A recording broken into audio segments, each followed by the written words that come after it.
Good morning. मेरा नाम है संजय सिंह और आज आप लोगों को मैं लेकर आया हूँ मेरे गांव पर। आप देख सकते हैं ये है जमुना जी का किनारा। आगे सामने आपकी यमुना मैया बह रही हैं और पहाड़ों के बीच में मेरा घर बना हुआ है। तो यदि आप कैंपिंग वगैरह भी करना चाहते हैं तो मुझसे कांटेक्ट कर सकते हैं और आप यहाँ पर कैंपिंग वगैरह कर सकते हैं, क्योंकि लोकेशन बहुत ही ज़्यादा सुखमय है। और देख सकते हैं कि अभी प्रभात हो रही है, सूरज देव जी हमारे निकल चुके हैं और सुबह सुबह यहाँ का जो सनराइज़ होता है वो बहुत ही प्यारा लगता है। ये मेरे यहाँ पर मित्र हैं जो यहाँ पर सुबह सुबह आ जाते हैं। आज मैंने बाहर ही आंगन में खटिया डालकर नींद को पूरा किया था। बहुत ही सुगंधित अनुभव रहा था और सुबह आकर मुझे इन दोस्तों ने मुझे जगाया जो कि बहुत ही प्यारे हैं। और यहीं पर मेरे चाचा जी रहते हैं, उनने इनको पाला हुआ है।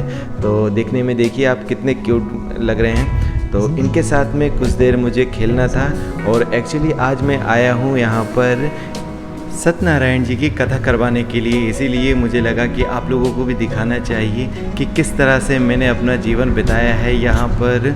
और बहुत ही सुंदर जगह है, बहुत ही काफ़ी सालों पुराना ये हमारा कच्चा मकान है। और इसकी दीवारों की बात की जाए तो बहुत ही ज़्यादा मोटी मोटी इसकी दीवारें हैं। ना तो इसमें ठंड लगती है ठंडों के समय में और ना ही गर्मियों के समय इसमें गर्मी लगती है। तो कुछ इस तरह से पहले के लोग बनाया करते थे। तो ये सभी गांव के लोग हैं और गांव के लोगों ने भी बहुत ही दिनों बाद हमारे घर पर आने का सोचा, क्योंकि यहाँ पर कोई रहता भी नहीं था। तो अब हम आ गए हैं यमुना जी के किनारे, क्योंकि जो पूजा हुई है। क्यों आया हूँ? क्योंकि आज जो सुबह कथा हुई थी उसका जो हवन हुआ था उसकी सामग्री को विसर्जन करने के लिए। हालांकि ये थोड़ा सा ठीक नहीं है, पर रिवाज ऐसा है कि जो भी पवित्र सामग्री होती है उसको विसर्जन किया जाता है। तो अभी ये मेरे पास में बचा हुआ है, इसको पूरा नदी में डाल दूँगा।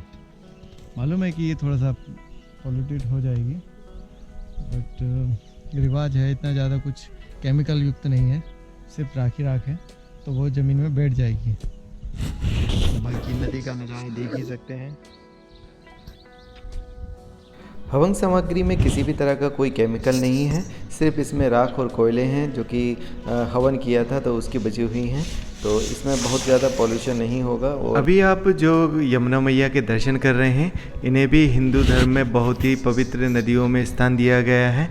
और इनका जो उद्गम स्थान है वो यमुनोत्री है, जो कि कालिंदी पर्वत से निकली हुई है।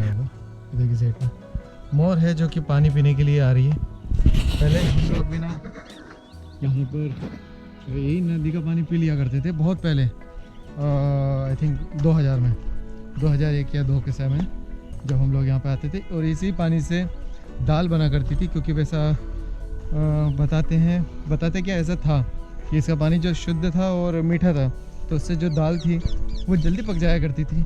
और जो गांव में पानी था वो थोड़ा सा हार्ड था, इस वजह से दाल पकने में समय लिया करती थी। तो इसके पानी से दाल भी बन जाया करती थी। अभी इसका बहुत ज़्यादा पोल्यूटेड हो चुकी है, बहुत ज़्यादा अस्वच्छ हो चुकी है, स्वच्छ नहीं रही है। तो इस वजह से अब कोई भी लोग इसका पीने में उपयोग नहीं करते हैं पानी का।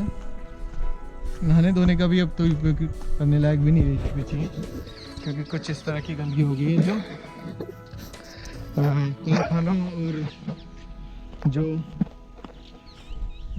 फैक्ट्रियाज़ हैं उनका जो पानी होता है वो इसी में छोड़ दिया जाता है, और जो हमारे नालों का पानी होता है वो भी इसी में छोड़ दिया जाता है। इस वजह से इसका जो वाटर का जो पानी का जो वैल्यू है वो बहुत गिर गई है। तो अब वो चीज़ नहीं रही है इसमें, तो इसलिए इसका यूज़ नहीं करते। मैं कहाँ जा रहा हूँ? मैं बस ऐसे ही टहलते हुए जा रहा हूँ। मैं रोज़ सुबह और शाम को ऐसे ही वॉक करता हूँ, अच्छा लगता है।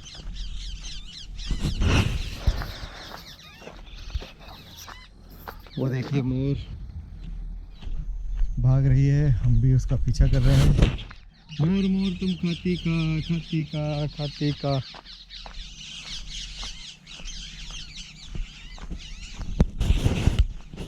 दिख रही है मोर। तो जब भी मैं यहाँ पर जाता हूँ सुबह और शाम इसी तरह नदी के किनारे काफ़ी दूर तक शेयर करता हूँ। और देख सकते हैं कि कितना सुंदर जगह है यहाँ पर। और अब शाम हो चुकी है और अब मैं आपको सनसेट का भी व्यू दिखाना चाहता था। तो देख सकते हैं कि तो जिस तरह का सनराइज़ था उसी तरह का सनसेट है। तो बहुत ही अच्छी यहाँ पर लोकेशन है, बिल्कुल पहाड़ पर लोकेशन है और नीचे हमारी यमुना जी बह रही हैं। तो यहाँ पर कैंपिंग करने के लिए बहुत ही अच्छी जगह है। और आप चाहें तो मुझे मैसेज कर सकते हैं, कमेंट कर सकते हैं अगर आप यहाँ पर आना चाहते हैं। लोकेशन की अगर मैं बात करूँ तो यह इटावा जिले के एक गाँव में पड़ता है। और यहाँ पर चंबल और यमुना नदी दोनों बहुत ही ज़्यादा पास में हैं। तो आप चाहें तो दोनों पर जा सकते हैं। और इटावा से, जो कि यूपी में पड़ता है इटावा, मैं बता दूं, और इटावा से करीबन 16 या 17 किलोमीटर की दूरी पर ये लोकेशन है। और यहाँ पर अगर आप आना चाहते हैं तो बिल्कुल आप मुझे कमेंट कर सकते हैं। Thank you so much for watching this video.